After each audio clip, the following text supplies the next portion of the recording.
చివరికి నేను చెప్పేది ఏమంటే మీ అందరికీ ఒకటి మనకు మెంబర్షిప్ చేసుడు కొత్త కాదు, కమిటీ లేసుడు కొత్త కాదు. తర్వాత శిక్షణా శిబిరాలు కూడా మనం పెట్టుకోబోతా ఉన్నాం. శిక్షణా శిబిరాలు కూడా ఈసారి ఏ పద్ధతుల్లో అయితే ఈరోజు ఒక 1000 మందితో ఇక్కడ పెట్టుకున్నామో అట్లాగే ప్రతి నియోజకవర్గానికి మంచిగా దినమంతా ప్రతి సబ్జెక్టు మీద వ్యవసాయం, విద్య, ఎట్లా రేవంత్ రెడ్డి గారి ప్రభుత్వం కాంగ్రెస్ ప్రభుత్వం ఎట్లా రైతులను ముంచింది ఒక సబ్జెక్ట్, ఒక గంట సేపు, ఎట్లా యువతను అన్యాయం చేసింది ఆ సబ్జెక్ట్ ఒకటి, అట్లాగే ఎట్లా మహిళల్ని మోసం చేసిండు, ఎట్లా పెద్ద మనుషులను కూడా మోసం చేసిండు, రకరకాల సబ్జెక్టులు ఏవేవైతే ఉన్నాయో మరి వాటన్నిటిని కూడా శిక్షణ కార్యక్రమాల్లో మనం చెప్పుకోబోతా ఉన్నాం. ఇక మీరు చూస్తూనే ఉన్నారు ఏం జరుగుతూ ఉందో, నేను ప్రత్యేకంగా చెప్పాల్సిన అవసరం లేదు. జీవన్ రెడ్డి గారు బాధపడతా ఉన్నారు ఈయన ఏం చేయడు అని. హిట్లర్ నాకు ఆదర్శం అని చెప్పినోడు ఏం చేస్తాడు సార్? హిట్లర్ నాకు ఆదర్శం, హిట్లరే నాకు స్ఫూర్తి. ప్రపంచంలో ఎవడన్నా రావణాసురుడు నాకు స్ఫూర్తి అంటాడా? శ్రీరాముడు నాకు స్ఫూర్తి అంటాడు. రేవంత్ రెడ్డి గారు మాత్రం ఆయనకు చేతులెత్తి మొక్కాలే. నాకు రావణాసురుడు, హిట్లరు, నరకాసురుడు ఇసొంటి వాళ్ళే నాకు స్ఫూర్తి అంటున్నాడు. ఇక ఆయన నుంచి ఏం ఆశిస్తాం మనం? పెద్దగా ఆశించేందుకు ఏం లేదు. కానీ ఒకటి మాత్రం పక్కా, సినిమా ఇవాళ రేపు ఎట్లాంటి రోజులు అంటే మన పిల్లలు ఎంత హుషారున్నారంటే ఆ యూట్యూబ్లో ట్రైలర్ వచ్చిందో లేదో సినిమా హిట్టా ఫట్టా చెప్తున్నారు. ట్రైలర్ చూసే చెప్తారు. ఇక అసొంటిది నేను సినిమా ఇంటర్వెల్ దాకా అయ్యేపాయ, 50% ఒడిసేపాయ. ఇంటర్వెల్ దాకా చూసినాం, డిజాస్టర్. First half disaster. ఇక సెకండ్ హాఫ్ చూస్తే అంతకంటే ఏం ఆశ అయితే కనబడతలేదు. కొత్తదనం ఏమి లేదు. గవే తిట్లు, గవే బూతులు. రోజు తెల్లారలేస్తే కేసీఆర్ గారు జపం చేసుడు, తెల్లారలేస్తే కేసీఆర్ని తిట్టుడు, మన మీద వాడు ఏడ్చుడు, ముఖం బాగా లేకపోతే అద్దం బల కొట్టుకున్నట్టు పరిపాలన చేత కాదు, మన మీద వాడి ఏడ్చుడు. మీరు ఒక్క మాట దయచేసి ఆలోచన చేయండి. ఎప్పుడన్నా ఇన్నమా ఏదైనా ముఖ్యమంత్రి నోట్లకెళ్ళి ఈ మాటలు? ఎంతమంది ముఖ్యమంత్రులను చూసినాం? ఎన్టీ రామారావు గారిని చూసినాం, జనార్దన్ రెడ్డి గారు, విజయభాస్కర్ రెడ్డి గారు, మర్రి చెన్నారెడ్డి గారు, రోసయ్య గారు, డాక్టర్ వైఎస్ రాజశేఖర్ రెడ్డి గారు, కిరణ్ కుమార్ రెడ్డి గారు, కేసీఆర్ గారు, ఇంతమందిని చూసినాం. ఈ ముఖ్యమంత్రి గారి మాటలు ఎట్లున్నాయి? మన ఆదిలాబాద్కి పోయిండు.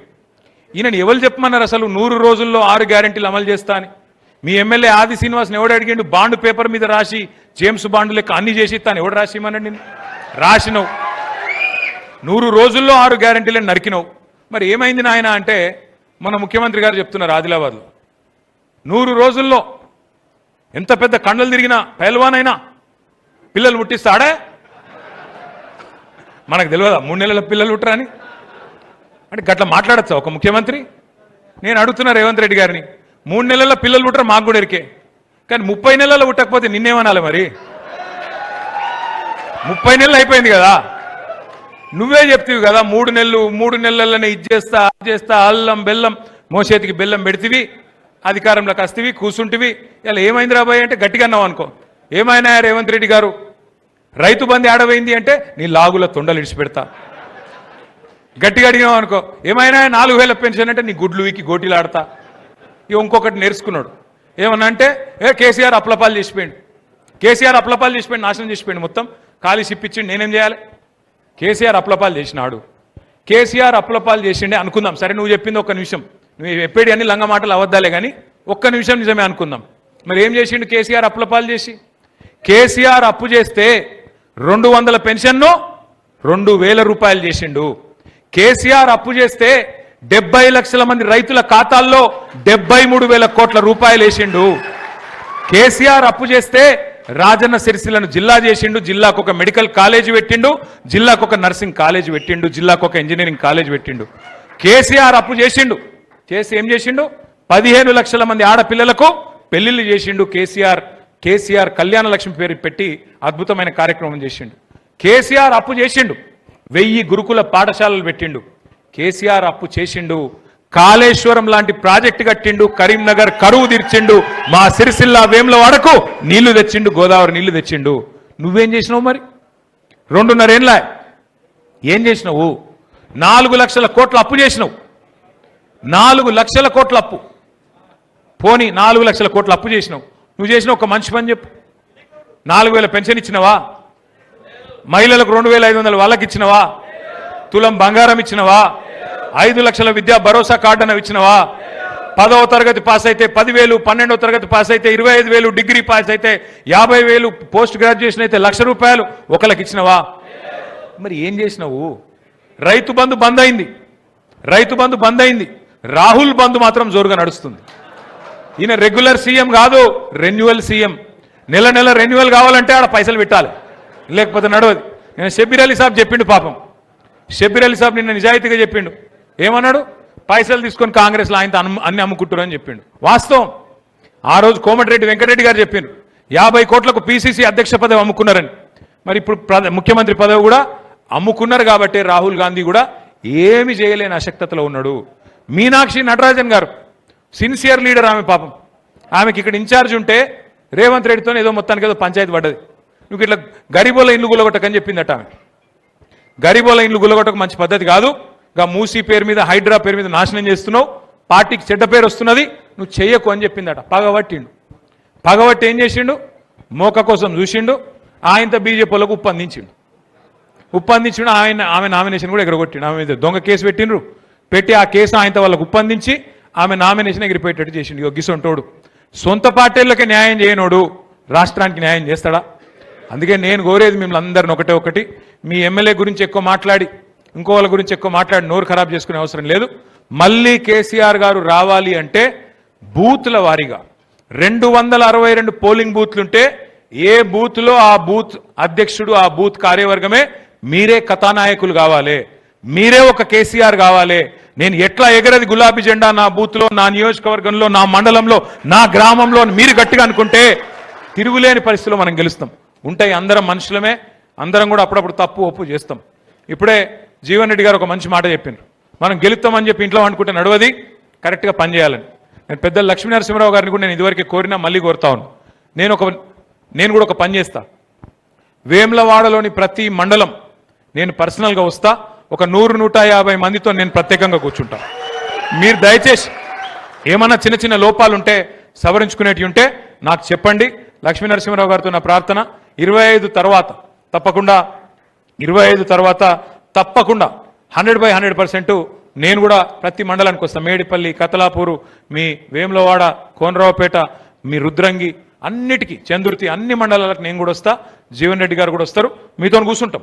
కూర్చొని సాధక బాధకాలు, ఇట్లా మైకులలో ఉపన్యాసాలు చెప్పేది ఏం లేదు. సాధక బాధకాలు ఏం చేయాలి, ఏం సమస్యలు ఉన్నాయి స్థానికంగా, వాటి విషయంలో కాంగ్రెస్ ఎంత నిర్లక్ష్యం చేస్తున్నది, ఎట్లా మనం పోరాడాలి, ఏం చేద్దాం. ఎందుకంటే ఇక మనం అన్ని రాష్ట్ర స్థాయి సమస్యలే తీసుకుంటాం, లోకల్ సమస్యలు పట్టించుకోమంటే నడవదు. ఏ ఊర్లో ఆ ఊరు సమస్య ఉంటుంది. ఆ ఊరు సమస్య, ఆ ఊరు పరిస్థితిని జాగ్రత్తగా తీసుకోవాల్సి ఉంటుంది. ఆ రకంగా ముందుకు పోదాం. ఒక ముఖ్యమైన మాట లక్ష్మీనరసింహరావు గారితో కూడా నా ప్రార్థన ఏంటంటే, సోషల్ మీడియాలో కొద్దిగా మీ వేములవాడలు వీక్ ఉన్నారు. మీరు ఏమనుకోవద్దు ఈ విషయం, నేను అంటున్నాను. మీకు కూడా అకౌంట్ చక్కగా లేదు, మీ లచ్చనకు కూడా చక్కగా అకౌంట్ లేదు. ఆయన మా మామయ్యతోడు వరుసకు కాబట్టి నాకు నడుస్తుంది, నేను ఏదో పడితే అది అనొచ్చు. అల్లుడు కాబట్టి అధికారం ఉంటుంది. నేను వారిని కూడా కోరేది ఏంటంటే, దయచేసి సోషల్ మీడియాలో మనం పెంచాలి. ఎందుకంటే ఇప్పుడు జీవన్ రెడ్డి గారు ఒక మాట అన్నారు, యూత్ కనెక్ట్ కావాలి. ఇవాళ రేపు యూత్ పేపర్లు చదువుతలేరు, టీవీలో వార్తలు చూసే ఓపిక లేదు. ఏం చెప్తాను, ఇట్లా ఫోన్ పట్టుకొని ఇట్లా ఇట్లా ఇట్లా ఇట్లా అంతేనా? మరి అందులో మనం లేమనుకో, మనం కూడా గిట్లా అయిపోతాం. కాబట్టి నా ప్రార్థన, దయచేసి ఇక్కడికి వచ్చిన సోదరులందరితో కూడా నా రిక్వెస్ట్, ఎవడు పోలీసోడు ఏం బీకలేడు మిమ్మల్ని, అది కూడా చెప్తున్నాను నేను. వాళ్ళకు కూడా ఎరికే 2 ఏళ్ల తర్వాత మళ్ళా గులాబీ జెండా ఎగురుతుంది, మళ్ళా ఖచ్చితంగా కేసీఆర్ ప్రభుత్వం వస్తుంది. వాళ్ళకు కూడా తెలుసు.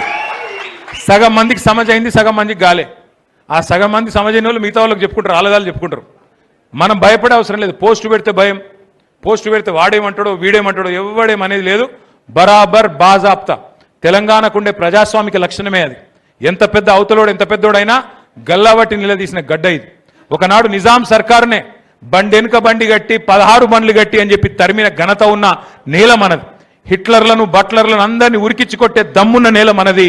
అందుకే దయచేసి మిమ్మల్ని కోరేది, భయపడవద్దు, బాధపడవద్దు. దబ్బన మీ మీద ఏమైనా కేసు అయితే, ఎవడో ఒకటి కేసు పెట్టిండే అనుకో, నేనున్నా, లక్ష్మీనరసింహరావు గారు ఉన్నారు, జీవన్ రెడ్డి గారు ఉన్నారు, మేము వస్తాం, ఇడిపించుకొని మేమే తీసుకొస్తాం. మీకు బాధపడే అవసరం లేదు, ఒక్కరు కూడా భయపడే అవసరం లేదు. నేను కూడా పక్కకే ఉన్న, ఎక్కువ దూరం కూడా ఏం లేను. అందుకే మీ అందరితో రిక్వెస్ట్, మీ అందరినీ కోరేది, సోషల్ మీడియాలో ఖచ్చితంగా మన పర్ఫార్మెన్స్ ఇంకా పెరగాలి. ప్రతి ఒక్కరు అకౌంట్ తెరవాలి. దానికి సంబంధించి కూడా ఒక ప్రత్యేక కార్యక్రమం పెడతాం. वैसे ही हमारे जो भाई हैं यहाँ पे उर्दू में बोलने के लिए बोले, हमारे वेमलावाड़ा में, उनसे भी मेरी गुजारिश है, हमारे भाइयों से गुजारिश है, आप सतत रहिए, आप सब लोग होशियार रहिए, क्योंकि आज बीजेपी और कांग्रेस का ये उनका एक एजेंडा है कि जिनके वोट उनको नहीं मिलना है, नहीं मिलने का उनको डाउट है, उनका वोट हटाने का चक्कर, उनका वोट हटाने की साजिश वो लोग कर रहे हैं। इसलिए एसआईआर की जो प्रोग्राम है इसको बहुत होशियारी से हमें संभालना है। 25 जून से प्रोग्राम शुरू हो रही है और 24 जुलाई तक होगा। तो इसमें हम सभी लोग मिलके पार्टी की तरफ से सतत रह के एकजुट रह के हमें आगे बढ़ना है।